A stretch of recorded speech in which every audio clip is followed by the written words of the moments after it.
नमस्कार दोस्तों। आज की हमारी नई मैं हूँ गिरीश कुमार और आज की नई वीडियो है हमारी पॉलिटी की।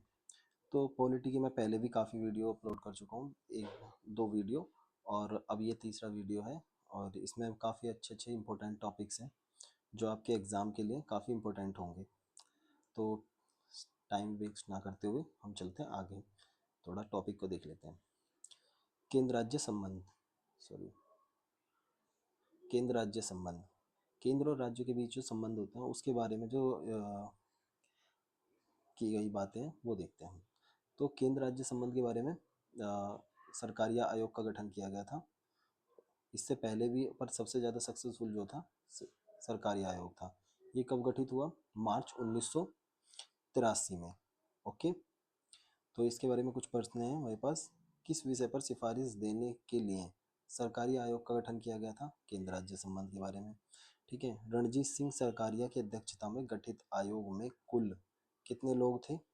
3 सदस्य थे केंद्र राज्य संबंध में। एक तो पहले थे शिवरमन और दूसरे थे R Sen, S R Sen, sorry. ठीक है, तो अब देखते हैं केंद्र राज्य संबंधों पर सुझाव देने के लिए शीतलवाड़ा शीतलवाड़ समिति कब गठित की गई थी? ये गठित की गई थी 1966 में। ठीक है, आगे देखते हैं। ओके, चलो। राज्यों राज्यों को और अधिक अधिकार देने के संबंध में सुझाव, तो राज्यों को और अधिक अधिकार देने के संबंध में सुझाव देने के लिए राजमन्नार समिति का गठन भी किया गया था। किस राज्य ने किया था? तमिलनाडु ने किया था। ओके, न्यायमूर्ति एम पुंछी की अध्यक्षता में भी केंद्र राज्य संबंधों पर के लिए विचार किया गया था। तो ये पुंछी आयोग कब गठित किया गया था? मार्च 2007 में। तो कुछ हम देख लेते हैं कौन कौन से।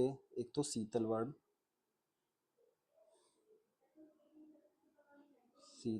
समिति आई थी, कब आई? 1966 में। ठीक है, राजमन्नार समिति। ठीक है, शीतलवाड़ समिति हो गई। फिर उसके बाद हमारी आई थी समिति सरकारी आयोग। उसके बाद आई थी पुंछी आयोग। ठीक है, चलते हैं आगे। तो गाइज हमारा ये है नया टॉपिक, प्रमुख समितियां, जो अक्सर क्या हमेशा ही पेपर में आता ही आता है। तो देख लेते हैं ये समितियों के बारे में। समिति कौन कौन सी समिति और कौन कौन इसके अध्यक्ष रहे थे। संघीय संविधान समिति, इसके थे जवाहरलाल नेहरू। प्रक्रिया विषय नियम संबंधी समिति, इसके थे राजेंद्र प्रसाद। तो हमको ज़्यादा कुछ याद नहीं करना। प्रक्रिया समिति के अध्यक्ष कौन थे? राजेंद्र प्रसाद। संघीय समिति के जवाहरलाल नेहरू। संचालन समिति के डॉक्टर राजेंद्र प्रसाद। प्रारूप समिति सभी जानते हैं, डॉक्टर भीमराव अम्बेडकर।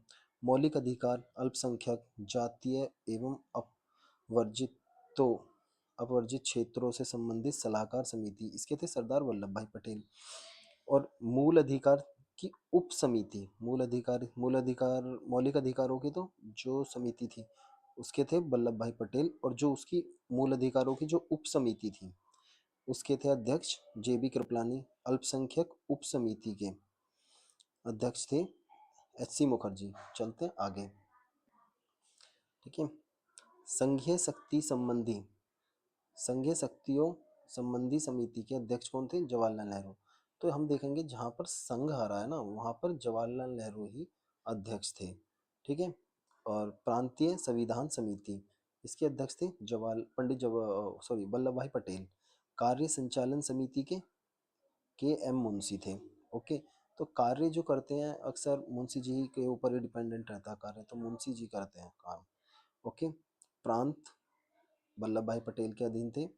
और क्या नाम है, और हमारा प्रक्रिया समिति, ये हमारी राजेंद्र प्रसाद जी के हाथों में थी।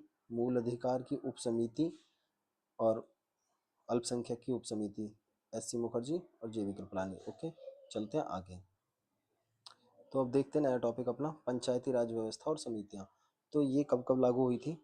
समितियाँ, ठीक है। बलवंत राय मेहता समिति 1957 में, ठीक है। संथानम समिति 1965-63 में, सादिक अली समिति 64 में, अशोक मेहता 1977 में, जीवी के राव समिति 1985 में,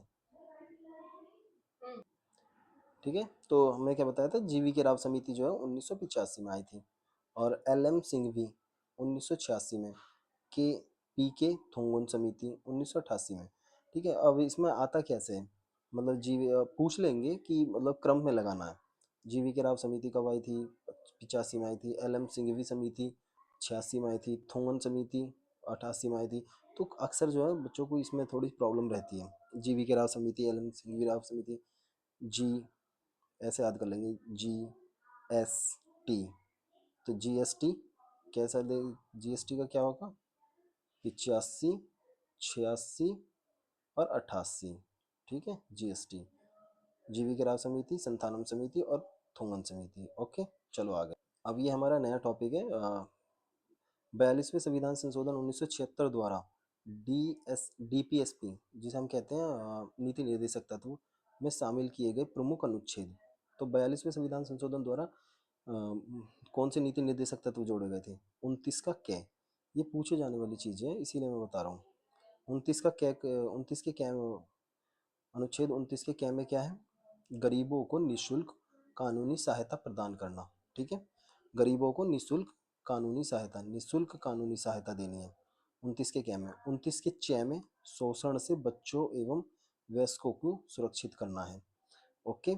43 के कै में उद्योगों के प्रबंधन में श्रमिकों की भागीदारी। ओके, जो जितने भी उद्योग होंगे उसमें श्रमिकों की भागीदारी निभाई जाएगी। ओके, चलो अब 48 का क्या है? पर्यावरण की सुरक्षा एवं उसमें सुधार करना। तो पर्यावरण की सुरक्षा और उसमें सुधार करना, पर्यावरण के साथ हम इसमें जंगली जानवर भी ले लेंगे। जंगली जानवर भी इसमें ऐड है। ओके, तो आते हैं अपने नए टॉपिक की तरफ। राष्ट्रपति की क्षमादान शक्ति। राष्ट्रपति मतलब किस किस चीज़ में क्षमादान? पहले तो अनुच्छेद, ये जो क्षमादान शक्ति है राष्ट्रपति की, अनुच्छेद 72 में है। और इसमें क्या क्या है, मतलब किस तरीके से राष्ट्रपति माफ़ करते हैं? पहला हमारा लघुकरण। लघुकरण में क्या होता है कि सजा की प्रकृति को बदलना, जैसे कि मृत्युदंड को कठोर कारावास में बदल देना। ओके। परिहार, परिहार में क्या होगा कि सजा की अवधि को बदलना। सजा की जैसे कि 2 वर्ष के कठोर कारावास को 1 वर्ष के कठोर कारावास में बदल देना। 2 वर्ष से 1 वर्ष कर दिया कठोरवास। ओके। विराम में क्या करते हैं हम? विशेष परिस्थितियों की वजह से सजा को कम करना, जैसे शारीरिक अपंगता या मृत महिला की कोई गर्भावस्था हो, तो तब क्या नाम है, सजा को रोक देते हैं। परिविलंबन, रिप्रेसिव।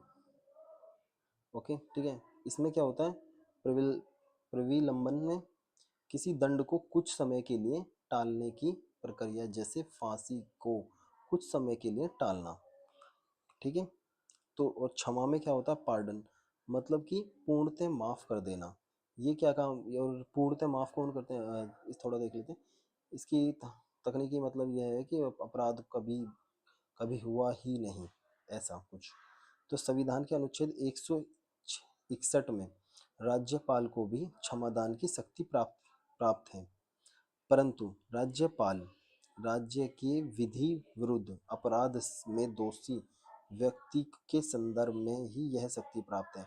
मतलब जैसे कि मृत्युदंड को छोड़कर, मृत्युदंड हो गया प्लस मार्शल लॉ से संबंधित अगर कुछ भी मामला है, तो उसमें क्या होगा कि राज्यपाल का डिसीजन काम, राज्यपाल की क्षमादान शक्ति काम नहीं करेगी, केवल राष्ट्रपति की करेगी। ओके, तो इसमें लिखा हुआ देखो, राज्यपाल को मृत्युदंड को क्षमा करने का अधिकार नहीं है।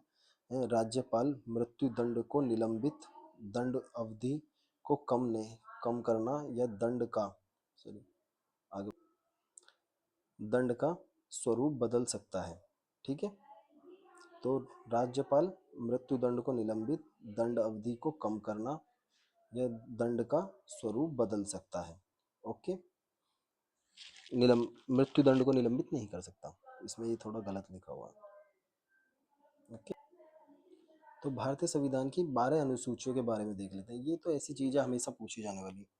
प्रथम अनुसूची में क्या क्या आ गया कि भारतीय, गाइस थोड़ा सा टेक्निकल इशू आने की वजह से इस वीडियो को यहीं पर रोकते हैं, नेक्स्ट वीडियो में हम इसे कवर कर लेंगे। ओके।